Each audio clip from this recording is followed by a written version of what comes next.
के अडवाणी जी।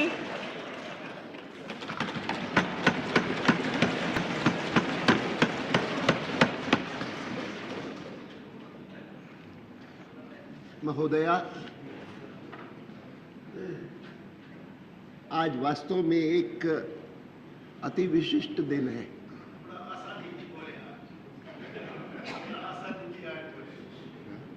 मैं समझा नहीं।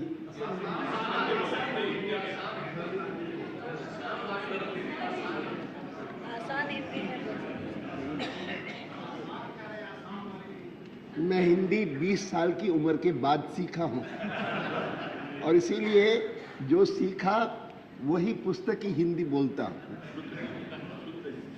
और मैंने देखा है कि देश भर के लोग इस हिंदी को अधिक समझते हैं, जिसको साधारणतः सरल हिंदी करके कहा जाता है। उसको उत्तर भारत के लोग जरूर समझते हैं, लेकिन पूरे देश के नहीं समझ पाते। महोदया, मैं क्षमा प्रार्थी हूं कि मेरा गला आज साथ नहीं दे रहा। 2-3 दिनों से ये कष्ट रहा है, लेकिन मैं जब पीछे मुड़ करके देखता हूं तो मेरे जीवन का और मेरे जीवन के प्रमुख घटनाओं का आरंभ स्वतंत्रता प्राप्ति से नहीं होता। अंग्रेज का शासन मैंने देखा और वो जीवन के आरंभिक 20 वर्ष मन की एक ही इच्छा रहती थी कि इस साम्राज्यवाद से मुक्ति कब हो, कैसे हो। और उन दिनों में सचमुच जब महात्मा गांधी के बारे में सुनते थे या उनको 2-1 बार देखने का भी अवसर मुझे कराची में आया, बाद में यहाँ आने के बाद आया, तो सचमुच लगता था कि ऐसे महामानव बहुत विरले ही विश्व में पैदा होते हैं।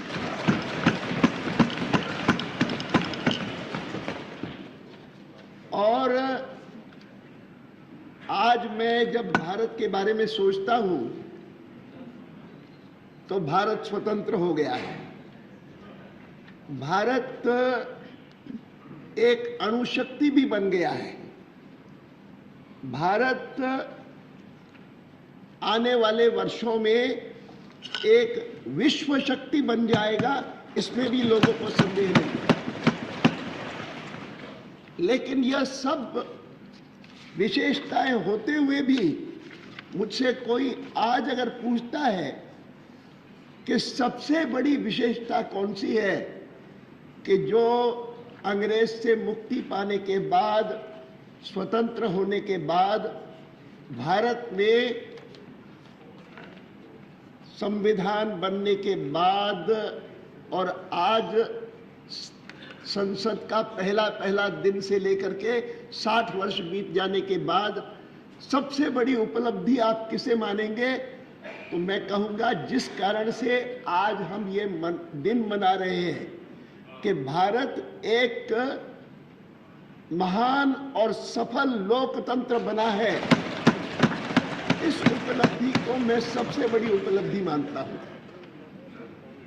उन दिनों में कोई देखे कि जब भारत में 1950 में लोकतंत्र अपनाया तो विदेशी विद्वानों ने कैसी कैसी टिप्पणियां की कि यह देश लोकतंत्रीय देश बनेगा। और मैं किसी को कोट नहीं करता हूं, लेकिन वहां के बड़े बड़े विद्वानों ने भी कहा कि जिस देश में करोड़ों लोग अपना नाम नहीं लिख सकते, अगर किसी दस्तावेज पर हस्ताक्षर करते हैं तो अंगूठा लगा करके अपना हस्ताक्षर करते हैं, वो देश लोकतंत्र कैसे बनेगा? वह देश सफल लोकतंत्र कैसे बनेगा? यह आशंका प्रकट करने वाले, अनास्था प्रकट करने वाले बहुत सारे लोग थे। और आज उनकी सारी अनास्था को, अविश्वास को झुटलाने वाला यह देश गर्व के साथ कह सकता है कि हमने 60 साल तक इस देश को एक सफल लोकतंत्र बनाए रखा, जिसको मनाने के लिए आज हम इस 13 तारीख को, 13 मई को यह विशिष्ट अवसर बना रहे हैं। मुझे याद है कि 1989 या 90 की बात होगी कि जब मैं पार्टी का अध्यक्ष था, एक कैनेडियन टेलीविजन टीम नई दिल्ली आई थी मुझसे भेंट वार्ता करने के लिए। मेरे अशोक रोड के कार्यालय में आई और आकर के उन्होंने कहा कि आपका इतना अनुभव है भारत के लोकतंत्र का, स्वतंत्रता प्राप्ति से लेकर के आज तक का, हम आपसे जानना चाहते हैं कि जहां दुनिया भर में जो भी विकासशील देश थे और उन्होंने साम्राज्यवाद से मुक्ति पाने के बाद लोकतंत्र अपनाया, लेकिन अधिकांश देशों में लोकतंत्र किसी न किसी प्रकार से विसर्जित हो गया। कहीं पर सैनिक शासन आ गया, कहीं पर और प्रकार का कोई अधिनायकवादी शासन आ गया। अकेला आपका देश है कि जहां पर यह आज भी सजीव है, आज भी सफल है और आज भी भविष्य अपना उसके आधार पर भी करने का निश्चय रखता है, संकल्प करता है। क्या कारण है? मैंने कहा मैं सोचता हूं तो मुझे एक ही बात सूझती है, और वो ये सूझती है कि लोकतंत्र की सफलता के लिए सबसे बड़ा कोई गुण चाहिए तो वो ये चाहिए कि एक विपरीत विचारधारा के बारे में भी सहिष्णुता का भाव हो।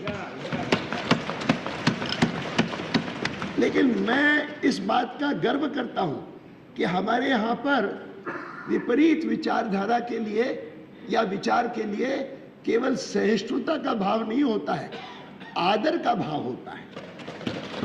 और यह आदर का भाव मैं उदाहरण के रूप में कहता हूं कि असहिष्णुता सबसे अधिक किसी क्षेत्र में होती है तो वह रिलीजन के क्षेत्र में होती है, पंथ के, मजहब के, इन क्षेत्रों में होती है। और उस क्षेत्र में दुनिया भर में तो साइंटिस्ट को भी और इंक्विजिशन के सामने लाया गया कि तुम जो बात कह रहे हो वो धर्म ग्रंथ में नहीं लिखी है, इसीलिए तुम्हारा ट्रायल होगा। हिंदुस्तान में ट्रायल तो छोड़िए, एक ऐसा विचारक था जिस विचारक ने कहा कि ये जो आपको कहते हैं कि अच्छा आचरण करो तो अगले जन्म में उसका तुमको पुण्य मिलेगा, ये पंडित बेकार बात करते हैं, आप फिक्र मत करो उनकी, और आप खूब खाओ पियो मौज करो, ईट ड्रिंक एंड मेक मेरी। उनका चार्वाक का प्रसिद्ध वाक्य है, यावत जीवम सुखम जीवेत ऋणम कृत्वा घृतम पिबेत, ऋणम कृत्वा घृतम पिबेत, अर्थात कर्जा लो और घी पियो। इन वेस्टर्न कंट्रीज में कभी इसको सुनाता था, मैं उनको कहता था he was not talking of credit cards. ऋणम कृत्वा घृतम पियो पिबेत भस्मीभूतस्य देहस्य पुनरागमनम कुतः। यह देह तो भस्म होने वाला है, यह सोचना कि अगला जन्म आएगा, कुछ नहीं आएगा, बेकार बात है।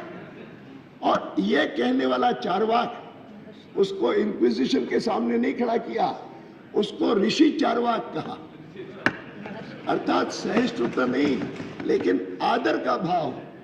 जब पंथ के, मजहब के क्षेत्र में विपरीत विचार वाले का आदर हो, उसको ऋषि कहा जाए, तो आर्थिक, सामाजिक, राजनीतिक क्षेत्र में अगर कोई व्यक्ति कहता है कि पूरा का पूरा राज्य के अधीन होना चाहिए, दूसरा कहे कि सारा का सारा आम जनता के अधीन होना चाहिए, इस पर मतभेद में असहिष्णुता कैसे होगी? मैं मानता हूं कि भारत में लोकतंत्र की सफलता का प्रमुख कारण है विपरीत विचारधारा के लिए आदर का भाव, और संसद इसका बहुत बड़ा उदाहरण है। मेरे वरिष्ठ सहयोगी मुझे 3-4 महीने सीनियर है संसद में, और मैं दोनों हम राज्यसभा में ही पहले आए, और उन्होंने अभी अभी जो बात कही मैं उसको पूरी तरह से इंडोर्स करता हूं, और मैं कहता हूं कि अगर हम एक दूसरे के प्रति आदर का भाव रखेंगे, विपरीत विचारधारा के प्रति आदर का भाव रखेंगे, तो डिबेट के द्वारा ही, बहस के द्वारा ही, विवाद के द्वारा ही हर समस्या का हल निकल आएगा। और संसद की समस्या इसी में बहुत बहुत आभारी हूँ। मैंने अगर सीमा का उल्लंघन किया तो क्षमा प्रार्थी। श्रीमती सोनिया